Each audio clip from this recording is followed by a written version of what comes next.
True Blood episode 11 was called Fresh Blood. Bill arrives at Fangtasia. He's looking for Sookie. He's asking Pam, you know, where is she? I'm older than you. You know I'll win, so just give her up. And Pam's like, look, I'm not the enemy here. We can work this out, you know. We're all in enough trouble, you know, let's work together. But Bill's not having that. And, you know, they get to tussling. I love how Pam was just silvering Bill over and over and over again. Because Bill actually really deserved that. He's been doing a lot of lying and deceitful stuff that I was happy that he got silvered. Eric's little sex slave is actually the one to let Sookie go. And I guess she's had enough. You know, Eric's not leaving her nothing in the will. And she's just like, look, I'm about to pick a side and it ain't yours. When Sookie gets out and goes upstairs, she threatens to, you know, silver Pam unless Pam tells her why Eric locked him up. I love how Pam held her own. Pam is becoming one of my favorite characters. She's just showing a lot of loyalty and just a new side to her. You know, she's really tough, but then she also has a sensitive side. So I really love that about Pam. We hop to Jesus, or Jesus, or however you say his name, and Lafayette. And he's telling Lafayette, you know, oh, that was amazing. Oh my goodness, let's do it again. And Lafayette's kind of like, look, whoa, boyfriend, you know, I'm not sure. And so while they're talking, you know, and Lafayette turns around, and how when he turned around, how Jesus's face looked, and Lord, y'all, I jumped. That scared the hell out of me. I was like, oh hell no. He's something. He a witch. He a Wiccan. He a warlock. He's something. And Lafayette just better be careful. But I'm glad Lafayette made him leave. Now later on in that scene, when Lafayette woke up and all them dolls was dancing and everything, I was like, oh my goodness, is that an effect of the V, or did Jesus do something to him, like cast a spell on him or something? We hop to Crystal and Jason. She's just revealed that she's a werepanther, blah blah. And Jason, you know, he accepts it as it is, you know. But then she started questioning his manhood, like if you're a man, you can accept it. And Jason just has enough. He still doesn't know where Sookie is. So Jason leaves and he's like, dude, whatever. Jason goes to the football field. And he sees Kitch Manger. Now, why Jason would go looking for Sookie at the damn football field, I don't know. That is beyond me. He sees Kitch mangered, right? And from far off, it just looked like the boys throwing some good passes. You know, the players are catching them. But as we continue to watch, we can tell that his passes are kind of a little rough and too strong and a little bit too good. So Jason notices that Kitch is on B. He calls Kitch out about it, and Kitch is like, look, you know, everybody knows. My dad knows, the coach knows, hell, the principal even knows. So what are you going to do? Which leads me to this question. Why put this at the end? We were introduced to Kitch way in the beginning. You know what I'm saying? He's made like 2 appearances so far. So why put that at the end? We only have 1 episode left. What the hell, ALLLLL? We hop to Jessica and Hoyt. Jessica, you know, she's having a heart-to-heart with Hoyt. She's telling him how she cannot live on True Blood. She likes human blood and she will not stop. Now, what I found interesting about that, Jessica is a baby vampire, okay? If she can't make it off of True Blood, I'm sure none of the other vampires can. And I think True Blood is just a fake. Also, what I found interesting about that part is when Hoyt let Jessica feed on him. Now, I would never think Hoyt would do that, but I'm thinking because Jessica's blood is in him, he's having more feelings for her than he would, and he allowed her to bite him. We arrive at the scene with Eric and Russell. I was like, Lord, Eric is about to die right now. Oh my goodness. But Eric has something up his sleeve. Eric is telling Russell how Talbot had to die. He was like, look, you killed my family, you know, over a simple crown, you know. You took away everything from me. And Russell actually thinks it's funny. He's like, you know, you killed my Talbot for that, you know. And Russell's like, look, let's just get it over with. He's like, let me just kill you because you know there's nothing you can do. Well, Eric tells Russell about Sookie's blood allowing vampires to walk in the sun. I'm like, oh, damn. We hop to the scene where Sam comes in all hella drunk. Sam was drunk as hell. Sam was going off on everybody. I mean, he's like, this is my place. You shut up. You go get back in the kitchen.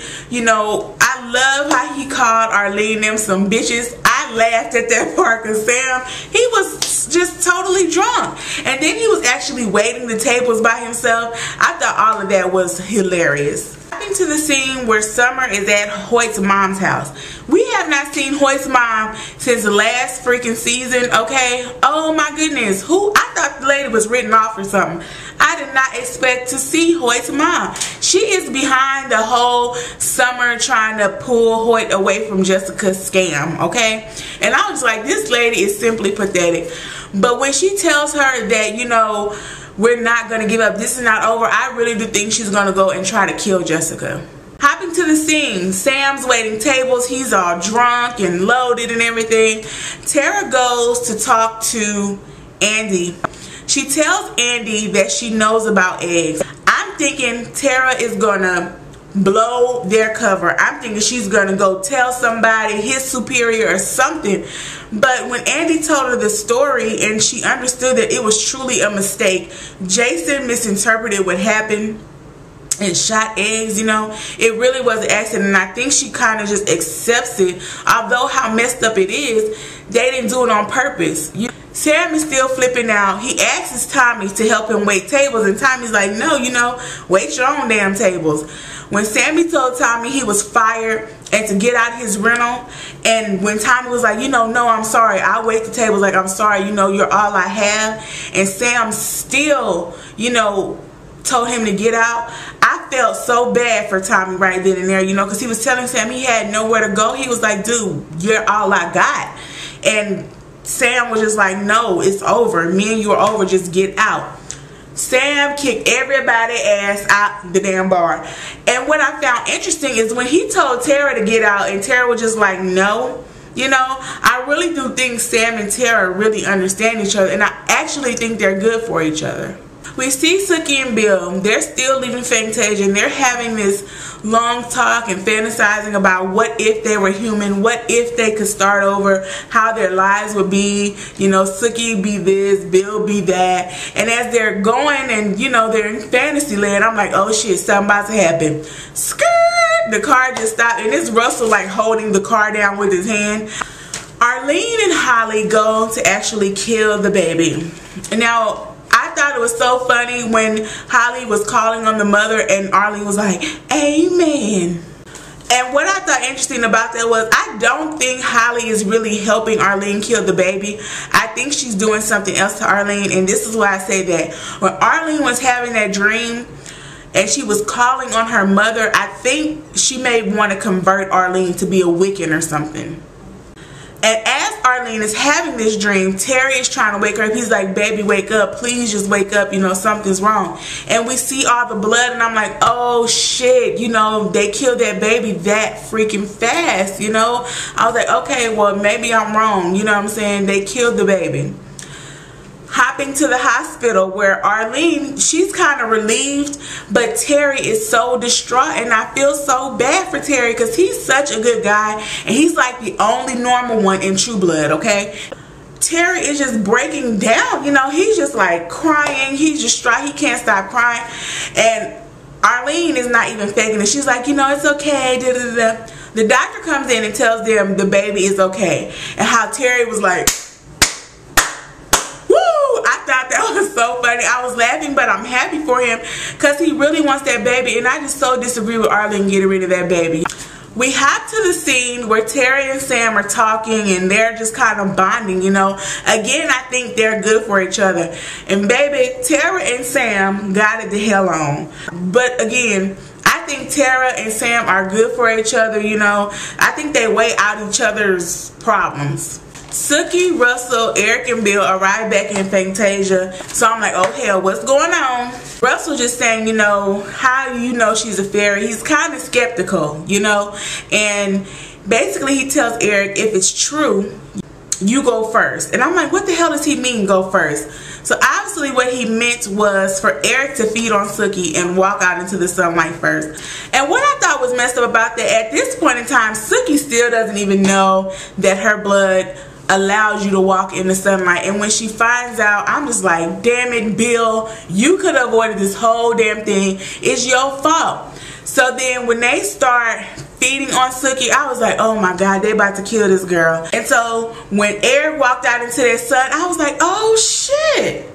I'm like, oh my goodness, he really out in the sun. So as Eric is standing in the sunlight, we actually see him starting to burn. And he says in his Viking language, you know, do not let them see. And so I'm like, oh my goodness, you know, they're setting Russell up to walk outside. And, you know, Russell's getting all emotional because he's happy that he's able to walk into the sunlight. He's been waiting so long. But Pam is actually getting emotional because Eric is basically committing suicide. Russell walks out into the sun and he's like all emotional. He's like, oh, it's glorious, it's glorious, it's glorious. And as soon as he sees Eric burning, Eric handcuffs Russell to him. And he's like, the true death, you know. And I'm just like, oh my goodness, Eric, what the hell, Eric? Why couldn't y'all come up with something else like, hell, I don't know, something. Y'all could have came up with something. I just did not understand that, like, Eric, why you had to do that to yourself. But I really hope Eric does not die. And we will just see. And again, True Blood let us know we gotta wait 2 more damn weeks for the season finale. I'm just like, are you serious? Are you shitting me? Really, True Blood?